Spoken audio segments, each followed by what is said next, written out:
তিরমিজি 1603 নম্বর হাদিস। হযরতে আবি হুরায়রা রাদিয়াল্লাহু তাআলা থেকে বর্ণিত, তিনি বলেন, ইমামুল আম্বিয়া হুজুর পাক সাল্লাল্লাহু তাআলা আলাইহি সাল্লামের দরবারে এক মহিলা আসছে, আরজ করলেন, ইয়া রাসূলুল্লাহ, ইয়া হাবিবাল্লাহ, নবী গো, আমার আল্লাহ আমাকে তিনটি সন্তান দান করেছে, তাদেরকে আমার আল্লাহ আমার বুক থেকে, আমার কুল থেকে নিয়ে গেছে।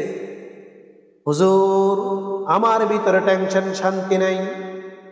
ইমামুল আম্বিয়া রাসূল পাক সাল্লাল্লাহু তাআলা আলাইহি সাল্লাম ওই মহিলাকে, ওই মাকে বললেন, শোনো, যার তিনটি সন্তান আমার আল্লাহ নিয়ে গেছে, তার জন্য জাহান্নামের দরজায় তালা লেগে গেছে। যার তিনটি অপ্রাপ্ত বয়স্ক সন্তান আমার আল্লাহ নিয়ে গেছে, তার জন্য জাহান্নামের দরজায় তালা লেগে গেছে। সুবহানাল্লাহ, সুবহানাল্লাহ, সুবহানাল্লাহ।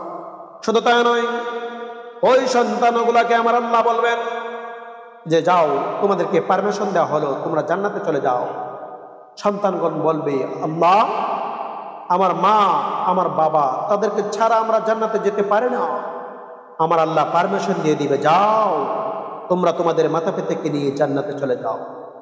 এই জন্য আমার মা বোন যারা রয়েছে, আমার বাবারা যারা রয়েছে, যাদের একে একে প্রথম সন্তান, দ্বিতীয় সন্তান, তৃতীয় সন্তান দুনিয়া থেকে চলে গেছে, মাতা পিতা সন্তানবিহীন কষ্ট করতেছেন, বিলাপ করতেছেন, আপনারা বিলাপ ছেড়ে দিতে হবে। বিলাপ করা মুসলমানদের জন্য ঠিক নয়। আপনারা ধৈর্য ধারণ করুন। আমার আল্লাহ বলেছেন, ইন্নাল্লাহা মা'আস সাবিরিন, নিশ্চয় আমার আল্লাহ সবরকারীর সাথে রয়েছে। এই জন্য আমি বলবো, যাদের সন্তানকে আমার আল্লাহ অপ্রাপ্ত বয়স্কে নিয়ে গেছে, আপনারা ধৈর্য ধারণ করবেন। আপনাদের জন্য সুখবর হলো, জাহান্নামে আপনাদের জন্য তালা লেগে গেছে, জান্নাতের দরজা আপনাদের জন্য ওপেন করা হয়েছে। তবে যদি আপনারা দুনিয়াতে আমার আল্লাহ পাক রব্বুল আলামিন যে নিয়ম কানুন আইন দিয়েছে, ওই আইনগুলা যদি সঠিকভাবে আপনারা না মানেন, এই জন্য আপনাদের বিচার হবে। জান্নাতে যাওয়াটা আপনাদের জন্য নিশ্চিত হয়ে গেছে।